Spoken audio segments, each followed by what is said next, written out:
They say you can't keep a good man down. On a separate note, let's talk about Umar al Qadri.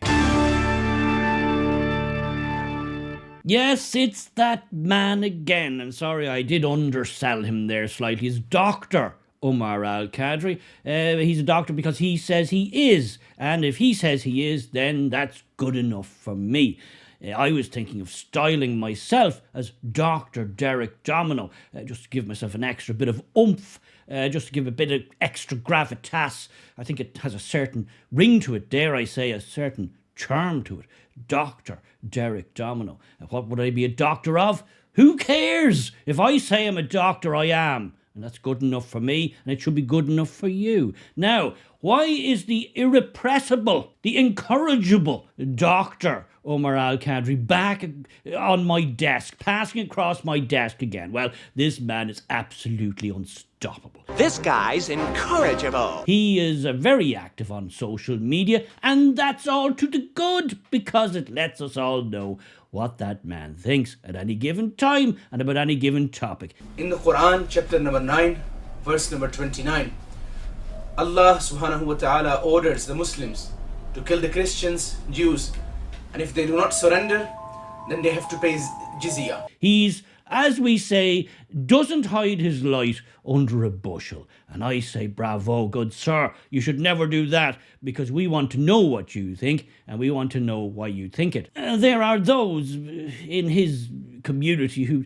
would rather he didn't opine so much publicly, you know, in the sense of giving the game away and all of that. And I say, no, absolutely not. I say tweet more and put up more TikToks and put up more Instagrams, because it's all good. And in fact, I would go so far as to say you are not only Ireland's leading Muslim cleric, you're also now one of Ireland's leading entertainers.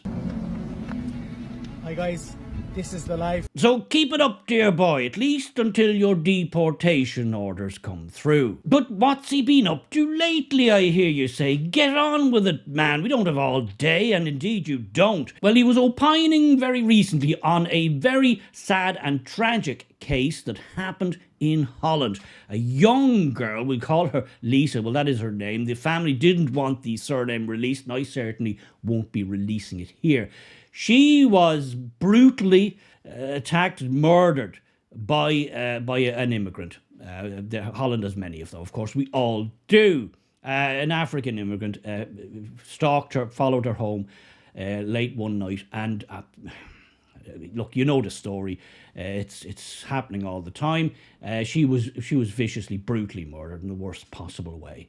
And that became a major story in Holland. And of course, being a major story and it involving people from foreign climes who've come to our parishes by one means or another, very often erroneously, very often illegally, and very often unwanted by the people in the parish. Well, Dr. Omar al Qadri, a man never slow to voice an opinion on matters, weighty matters, matters of gravity, well, he was straight in there and he put out this tweet. The murder of 17-year-old Lisa in the Netherlands is heartbreaking and utterly shocking. An asylum seeker has been arrested as a suspect.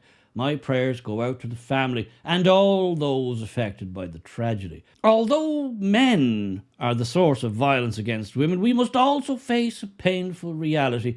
People coming from a different cultural context are at greater risk of committing such acts when there is no proper cultural awareness training or integration. Unfortunately, across Europe, including here in Ireland, we see that asylum seekers often receive no meaningful orientation, education, or guidance on societal values, gender equality, and respect for women. Integration is not just about accommodation, but about safety and shared values. We must not ignore these gaps. God forbid that something like this happens here. Authorities must view integration and cultural awareness as an essential part of asylum policy that protects both vulnerable people in society and the asylum seekers themselves from isolation and marginalisation. Yes, well now, a lot to unpack there. I think you'll agree. It's also worth noting that the doctor deleted this tweet not so long after he posted it, when people began to notice, well, what he said. The term putting one's foot in it immediately springs to mind, and it wouldn't be the first time for the good doctor, and that's why he should keep tweeting. Tweet up a storm, tweet more, I say, because it allows us, the ordinary citizens, to know and understand your views on matters and how you think, and possibly what Islam is bringing to our Christian shores. He says, God forbid something like that should happen here. Well, God forbid it doesn't work, because it did happen here. Aisling Murphy was brutally slain in a similar fashion by a new to the parish immigrant who in ordinary times wouldn't have been here, and even if he got here would have been immediately sent packing. That didn't happen, and tragically Aisling Murphy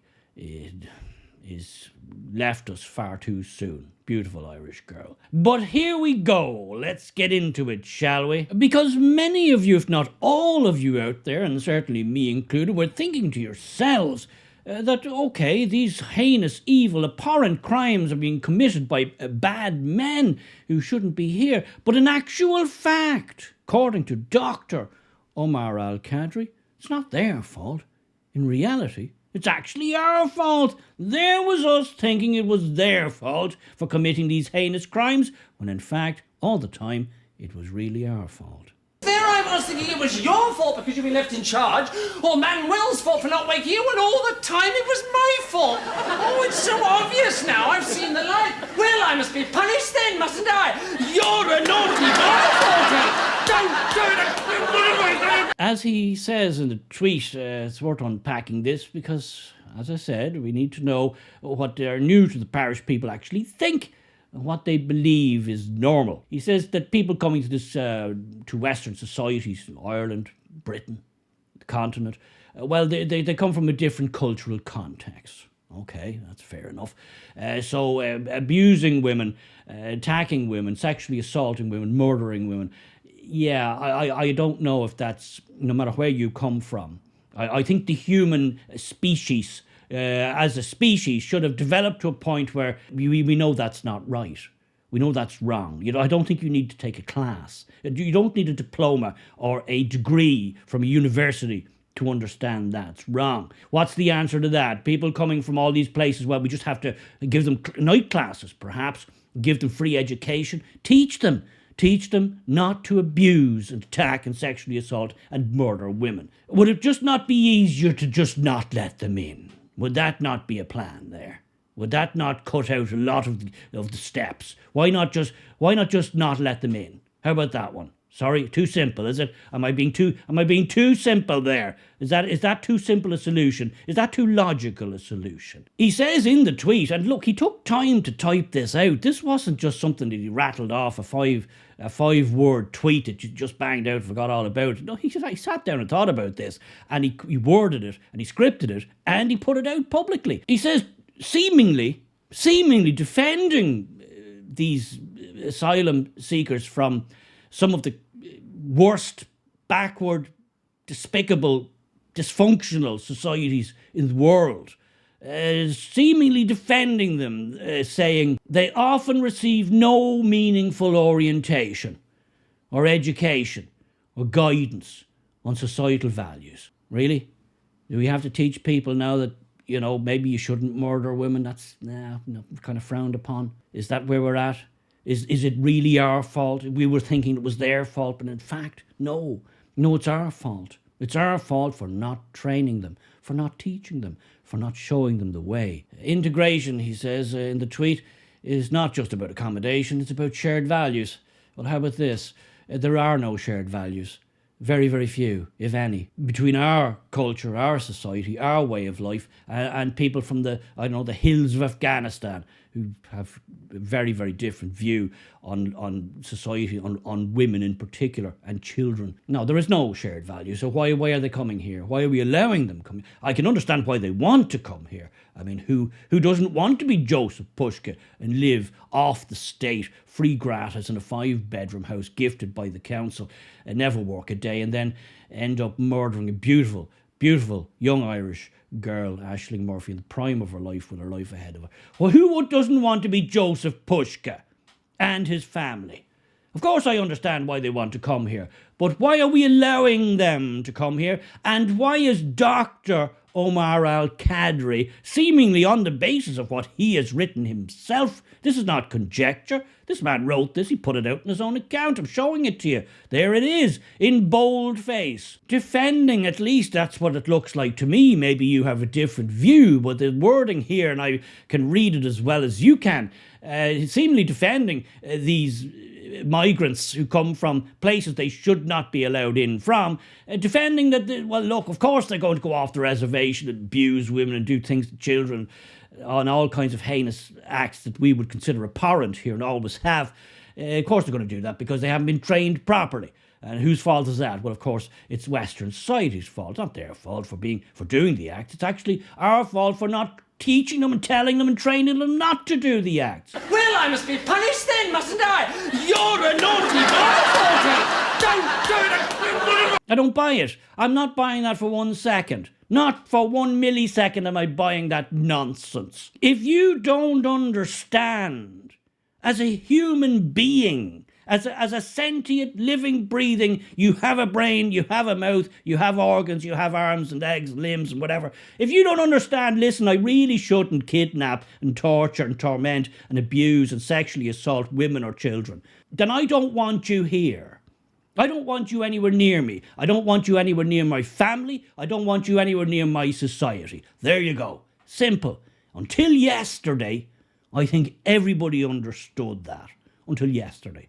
But in today's modern Western empathy, sympathy, virtue signalling world, now suddenly it seems to me we can never be unkind in any possible way to any possible person for any possible reason and under any possible auspices. We can't do it because that would just make us unkind.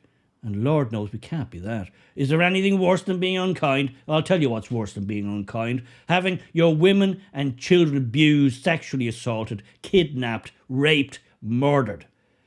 There you go. That's worse.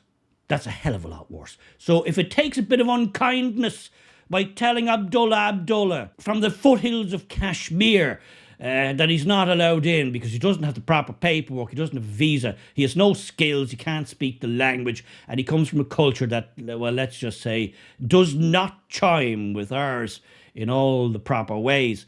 Well, if that's unkind and I say I'm unkind, fair enough. All right, I'll roll with that. I'll take it. But at least Aisling Murphy would be alive if they followed my ideas. And that's all that matters. So I say to the good doctor, keep tweeting, tweet more, keep the social media thing going because it's absolute gold. You are a gold mine. You are an absolute beacon. You are the voice, at least so you think and so I think. You are the leading Muslim cleric in this country and you are the leading voice for Islam in this country. So keep tweeting and we'll keep watching. And we'll understand more and more every day just what you believe, just what you think, and just what's coming if Islam ever takes over, ever becomes the dominant force. The more people that know and understand this, the better.